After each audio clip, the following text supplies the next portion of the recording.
waa dareemi kartaan xildhibaanada badankooda waxay jiraan xaflad Sheekh Shariif oo lagu furaayo xisbigiisa ilaahay idinku dhaarshay annagu waxaan lacag u qaadanaa waxa waa shaqadeena lacag aan u qaadanaa dadka maanta ka maqash lacagta ay qaadanayaan xaraan miya mar xalaal ay maxal lahay xalaal waa anigu waxaan dhihi lahaa xaraan waa waxa waa dan oo waxay u maqan yihiin oo gaar ah shaqadii loo igmadana tan waay saa ka warqabtid baarlamaankan waajibaadkiisa waa gudan waay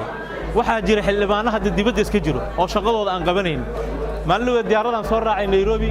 ana u soo socdo maxaa la leeyahay xamar markaan fasaxa ka soo laabtay mar aan baxay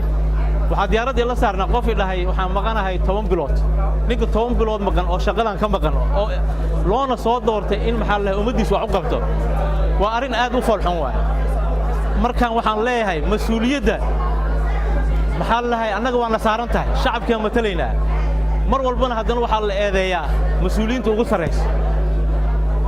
mas'uuliyiinta ugu sareysa waxa ka horeeyay baarlamaankan eediisa ka horeysa ma aha in farmaajo qeyr la eedeeyo baarlamaanka waa eedeysan yahay saa ka warqabtaan laba qaybood u qaybsan yahay mar walbaba waa kuwa wasiirra maxaa lahay waxa ku jiro wasiirra ah oo xukuumadda difaacay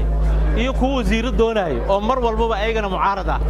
ay naftirkooda hadii wasiirro laga dhiga xukuumaddu waa difaaci lahaayeen wardana gaar ha fiirinayna dalkiina dadkiina wax u qabta xaalad hadda lagu jiro waa la socotaan nasiib daro way 128 qof inay maanta inta ay joogto inta kale ay jiraan xafladda oo lagu daahfuraayo maxaa la xisbigaas himlo qaran nasiib daro aad u weyn waay baarlamaankan sidiisaba hadda idin sheego waay qaar wasiirro oo xukuumadda ku jiro markii xukuumadda wax laga keeno waa difaacayaan kuwana wasiiray raadinayaano waxa waaye mar walbaba maxaa la leeyahay ayagoo wasiiradaas dana gaar ah wata ayay mucaarad yihiin hadii wasiir laga dhigana saas oo kale waay